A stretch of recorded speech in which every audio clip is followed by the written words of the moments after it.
আসসালামু আলাইকুম, সবাই কেমন আছেন? তো আজকে সকালবেলা আব্দুল গাফার মানিক ঘুম থেকে উঠতে চাচ্ছে না। আমি বলতেছি আব্বু 10টা বাজে বলে না 10টা বাজে না, বলে হ্যাঁ। আমি বলছি হ্যাঁ 10টা বাজে, তুমি উঠে দেখো 10টা বাজে। না কই দেখি, ঘড়ি দেখে 8টা বাজে। মাত্র 8টা বাজে, দেখো এখনো ভালো করে সকালই হয় না। কোথায়? জানালা দিয়ে মোবাইল বের করে বলতেছি ওই যে দেখো পুরোটা সকাল হয়ে গেছে, দেখো। পরে বলে আচ্ছা সকাল হয়েছে, তাহলে চলো বেড়াতে যাই। তারপর ও রেডি হয়ে তারপর বলতেছে তো চলো, ওই যে বিকাশের একটু সমস্যা ছিল, তাই আমরা ওখানে গেছি। যাওয়ার পরে বলতেছে আমরা খেলাধুলা শেষ, চলো বাসায় এসে দুপুরে খাবার টাবার খেয়ে ঘুম টুম দিয়ে বিকেলবেলা ছাদে উঠে গেছে খেলার জন্য।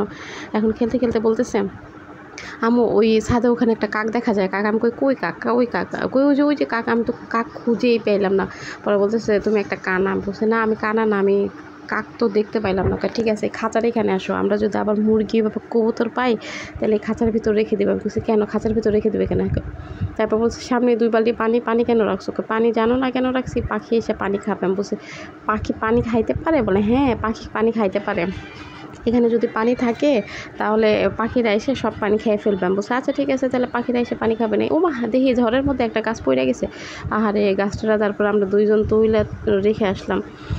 গাছটা যেহেতু পড়ে গেছে, গাছটা এখন তুলে ওইটাতে পানি টানি দিলাম, সব গাছে পানি টানি দিলাম। তার মধ্যে আরেকটা মেয়ে চলে আসছে ছাদের মধ্যে ওর সাথে খেলাধুলা করার জন্য। ওর সাথে প্রতিদিনই ছাদে এসে খেলাধুলা করে। তো 2জন খেলাধুলা করতেছে এটা নিয়ে সেটা নিয়ে। তারপর বলতেছে এটা কি পাতা, ওটা কি পাতা, এটা কি গাছ, ওটা সেই কি গাছ। পরে বলতেছে আপু আমরা দৌড়াদৌড়ি খেলি। পরে বলতেছে হ্যাঁ খেলো, দৌড়াদৌড়ি খেলো। তো মেয়েটা বলতেছে না আমি দৌড়াদৌড়ি করবো না, আমার ভালো লাগতেছে না। তখন আমার ছেলে কি ভালো লাগতেছে না, আচ্ছা ঠিক আছে আমরা তাহলে অন্য কিছু খেলে। তারপর কি খেলবা? খেলতে সে আবার বলতেছে আমু, আমি বলছি বলো এই পাতাটা আমি ছিঁড়ে আমাকে কেন ছিঁড়লা? কি এটা আমি নৌকা বানাবো? কেন তোমার নৌকা বানাইতে হবে কেন? তুমি পাতাটা কেন ছিঁড়লা?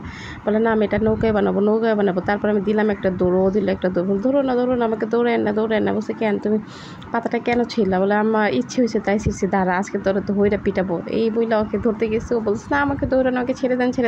তারপর আমি বলছি তাহলে তুমি পাতাটা কেন ছিঁড়লা? বলে আমি দেখেন এটা দিয়ে কী বানাবে, এটাতে আমি নৌকা করবো। তো নৌকা করবে তো তুমি এখানে কী করো? যাও পানির কাছে যাও। পরে বলতেছে এখানে পানি কোথায়? এখানে তো আমি পানি দেখতেই পাচ্ছি না। তো পানি দেখতে পাচ্ছি না, তুমি আবার একটা পাতা ছিঁড়ছো, দাঁড়াও। আবার ধরতেছিলাম। তো সেই সময় বলতেছে আম্মু আমাকে দৌড়ায় না, আমার ভালো লাগতেছে না। বলছে তা ভালো লাগতেছে না, তাই আসো বাসায় যাই। কেন আমি বাসায় যাবো না।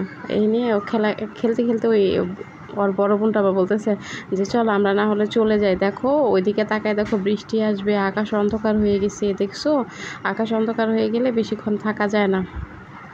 পরে বলতেছে যে আকাশ অন্ধকার হয় নাই, তুমি মিথ্যে কথা বলতেছো। না আমি মিথ্যে কথা বলি নাই, দেখো আকাশ কেমন অন্ধকার হয়ে যাচ্ছে, আস আমরা খেলি, গোল খেলি।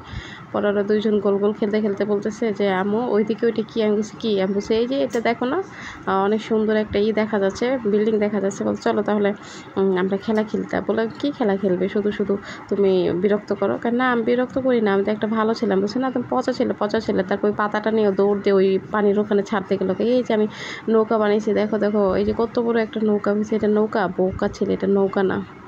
বলে হ্যাঁ এইটাই নৌকা। তারপর পানিতে খেলতে স্যার বলছে আমু দেখেন মাছ আনছি। আমি বল মিথ্যে বলছো? হ্যাঁ দেখেন কত বড় মাছ, দেখি কত বড় মাছ, দেখি কই মাছ তো নাই। আমাকে মিথ্যা কথা বলছে, আমাকে মিথ্যা কথা। পানি খাও, নাও পানি খাও।